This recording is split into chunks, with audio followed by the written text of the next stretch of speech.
आयजा को अशल की प्रेगनेंसी बिल्कुल भी बर्दाश्त नहीं होगी और अनाया शयान के हाथों बिल्कुल भी नहीं बच पाएगी। ये सब देखने से पहले चैनल को सब्सक्राइब जरूर कर लीजिए।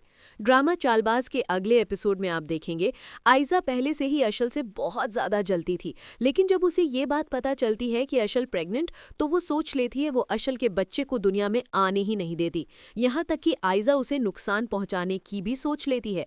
अशल आशर को बच्चे की खुशखबरी देकर बहुत खुश होती है, लेकिन जब वो देखती है कि आयजा का रवैया दिन पर दिन खराब होता जा रहा है, तो वो बहुत परेशान हो जाती है। वो आशर से कहती है, आशर, मैं अब इस घर में और नहीं रह सकती, क्योंकि मेरी प्रेगनेंसी की खबर सुनकर सबके मुंह पर ताले लग गए हैं। आशर कहता है, तुम बिल्कुल सही कह रही हो आशल, असद भाई का भी रवैया मेरे लिए दिन बिगड़ता जा रहा है। इससे पहले कि हमारे बीच कोई झगड़ा हो, मैं डैड से बात करता, वो हमें अलग घर ले।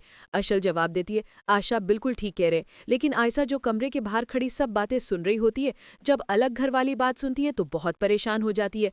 वो सीधा असद के पास जाती है, कहती है, असद यहाँ बैठे, और उधर हशल तो आशर को आपके खिलाफ भड़का रही है। यहाँ तक कि आशर कह रहा है कि वो डैड से बात करके अलग घर ले लेगा। असद हैरान होकर पूछता है, आयजा तुम सच बोल रही हो? आयजा कहती, मैं बिल्कुल सच कह रही हूँ।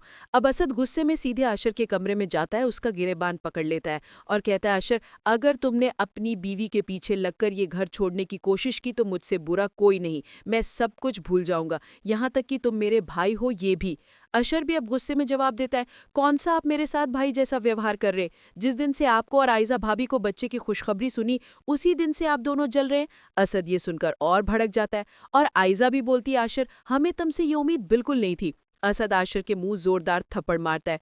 अब आशर बहुत परेशान हो जाता है और कहता है, अब मैं एक पल भी इस घर में नहीं रहूंगा। वो अशल को उसके मामा डैड के घर छोड़ देता है और कहता है, अशर, तुम कुछ दिन अपने मामा डैड के पास रहो, मैं जल्द ही अलग घर का इंतजाम कर लूंगा। जब आशर अपने पिता को सारी बात बताता है तो वो बहुत हैरान हो जाते हैं और कहते हैं, तुम्हें अशल को उसके मामा डैड के घर नहीं भेजना चाहिए था, और इतना बड़ा मसला तुमने मुझे बताया तक नहीं।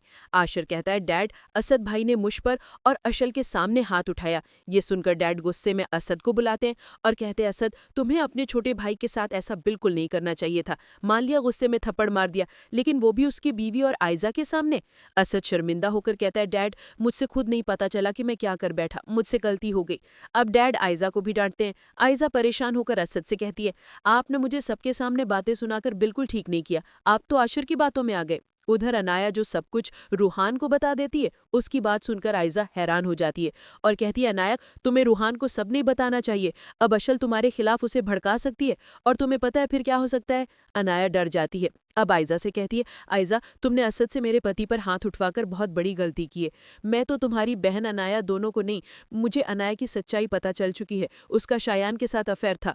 आयजा ये सुनकर हैरान हो जाती है और कहती है, मुझे इसके बारे में कुछ पता नहीं था। अशल जवाब देती है, अगर यही बात मैं तुम्हें शायान के मुंह से सुना दूं। मानो अब आयजा डर जाती है और अनाया से कहती है, अब तुम अशल के हाथों नहीं बच पाओगी, क्योंकि उसने तुम्हारे खिलाफ सबूत इकट्ठे कर लिए। अनाया डर कर कहती है, अगर रूहान को ये सब पता चला तो वो तो मुझे छोड़ देंगे। वो खुद अशल के पास जाती है और कहती है, अशल भाभी, मैं आपके आगे हाथ जोड़ती हूँ, कृपया मेरे और शयान के बारे में रूहान को मत बताएं, वरना वो मुझे छोड़ देंगे। अशल कहती है, मैं तुम्हें एक ही शर्त पर माफ करूंगी, जब तुम्हारी बहन आयजा और मेरे पति के आगे हाथ जोड़कर माफी मांगेगी। ये सुनकर अनाया और भी ज्यादा परेशान हो जाती है।